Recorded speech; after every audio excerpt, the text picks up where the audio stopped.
Alright, for this lesson, we're actually doing this lesson to help us understand the next lesson a little bit better. And for this lesson, you're going to need your contractor, which has been a while since we've used it, but hopefully you still have it. And I'm going to throw some new words out at you: circumcenter and incenter. Okay, we're going to talk about those way more in depth in the next lesson, lesson 4. But today I'm going to show you how to construct them. Construct the circumcenter and draw the circumscribed circle. Again, if you don't understand that, that's expected. You should know what that means. Which lines form the circumcenter? Okay, you shouldn't know that either. I'm going to tell you it is the perpendicular bisectors. Okay, so we used to do this video after lesson 4, but I'm doing it before because I want to show you some cool things that happen when I construct the perpendicular bisectors of each side here. So I'm going to construct 3 perpendicular bisectors. And I'm going to be moving the paper around a little bit, so if you get dizzy, sorry. We constructed perpendicular bisectors way back in Unit 1, so it's been a while, but hopefully it comes back pretty quickly. Notice where I'm putting my circle thingy, the vertex of one of the triangles, the vertex of the triangle, and I'm going to go to a number that will get me definitely past halfway. So I'm going to go with 40. Doesn't really matter what number you choose, just make sure it gets past halfway, and then make sure you remember that number. And I used 40, so I'm going to use 40 on the other vertex of that line. So I'm going to go over here, on the vertex, and I'm going to go with 40. Okay, and now I'm going to switch to a red pen to show you the perpendicular bisector. Alright, so connecting these 2 dots. Okay, the red line is the perpendicular bisector. Okay, so it meets here, and it is congruent there. Now that's just one. I need to do it 3 times. So I'm going to do the next one. This one I'm going to go with 30. Looks like it. Yeah, 30 will do it. I'll go with 30. It doesn't have to be the same number for all 3 perpendicular bisectors. It just has to be the same for the 2 on one side of the triangle. So now I'm going to go here, 30 again. And now I'm going to use my red pen to show you the perpendicular bisector again.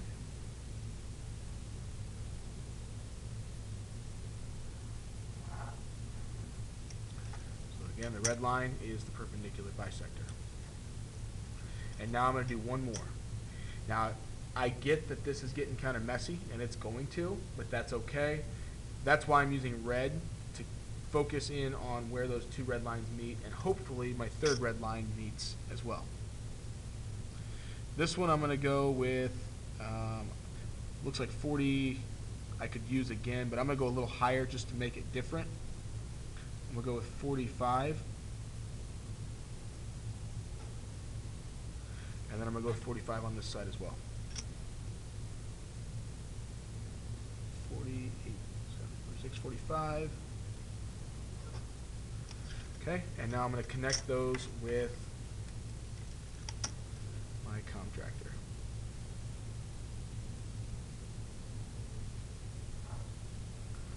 Now, flip it back around. Notice that all 3 red lines meet at the same point. The lines are called concurrent lines, and we're going to talk about that in lesson 4 quite a bit. Concurrent lines means they all meet at the same point there.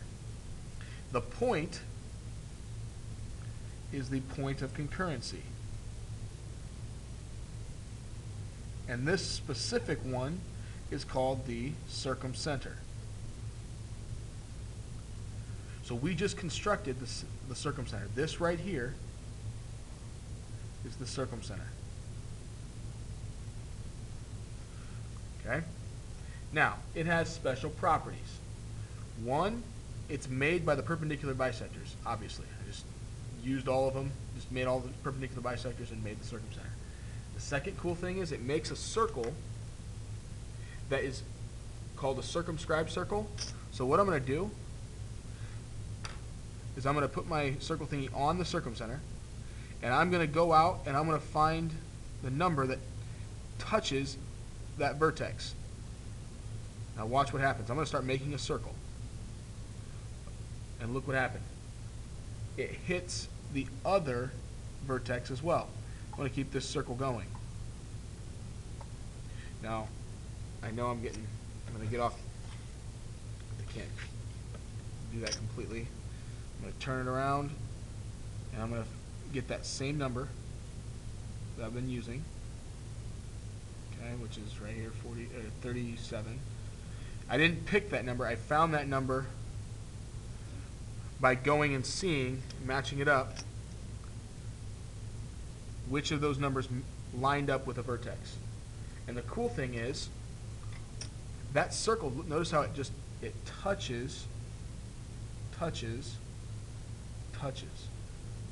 all three vertices of the triangle.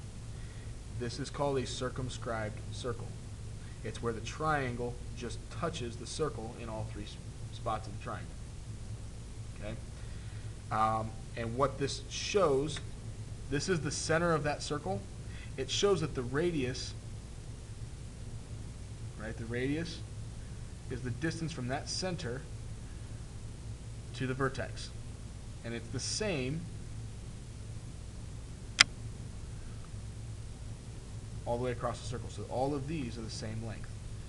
So what it says is this is equidistant to the vertices. Okay, I'm kind of foreshadowing a little bit, actually a lot.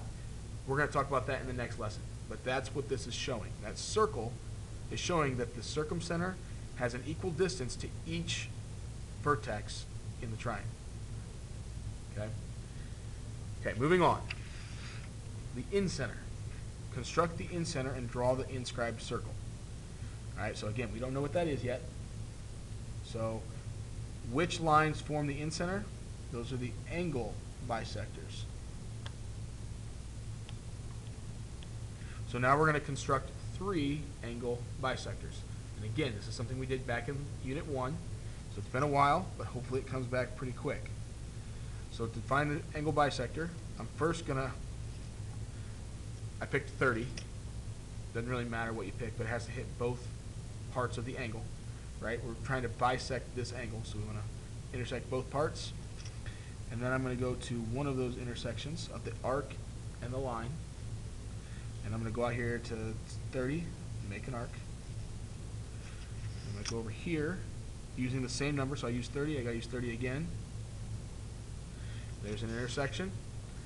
So the intersection and the vertex I'm going to connect, and again I'll use a red line, a red pen.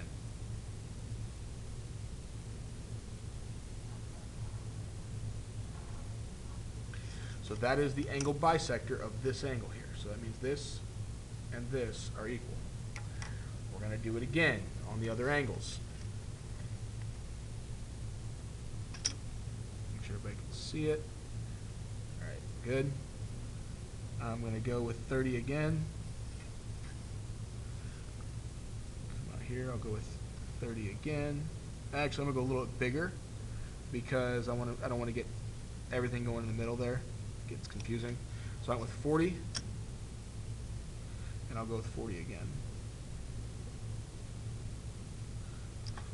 Okay, that one was close. So I'm going to go over here. I'm going to do this, make this line a little bit longer. There we go. So there and there, I'm going to draw my red line, which is the angle bisector of this angle. Which means this angle is congruent to this angle. One more time. I'm going to do it with the small angle over here. I'm going to go with 30.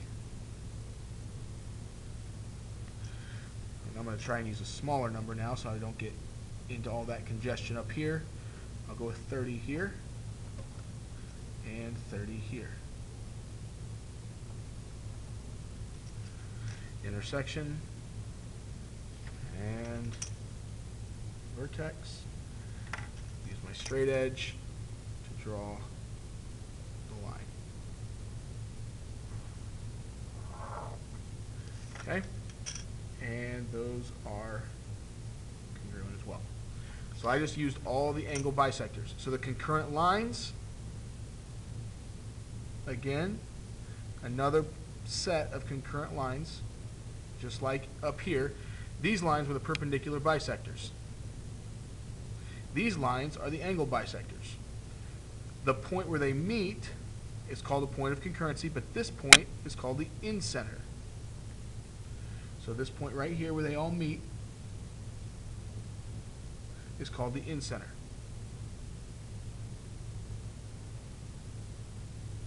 And it has certain properties as well. We're going to draw the inscribed circle now, and you're going to hopefully see a difference here. I'm going to put my circle thing in here, and I'm going to try to find the number that just touches the circle. And it looks like 27 might be that number. So that just touches, just touches the triangle. And I'm going to draw and keep going around.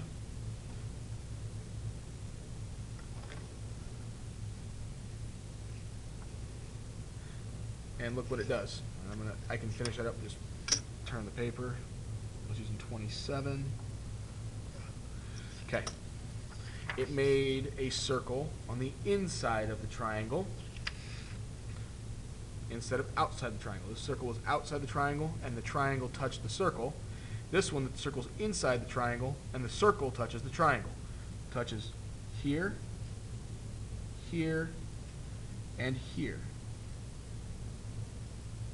Now, this goes back to what I talked about in lesson 2.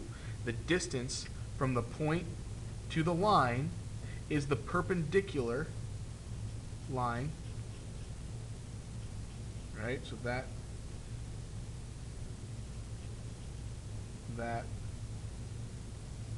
and that. That's the distance from the point to the line is the perpendicular segment, and what this is saying is those are all equal. So what the incenter is equidistant to, instead of the vertices, it's equidistant to the sides. And that's a special property with the incenter. Okay, so we're going to talk about all of those properties on the next lesson, but I want to show you that you can construct them and to show you and give you some confidence in that I'm not just making this up, and to show you that it actually works. So that is the constructions.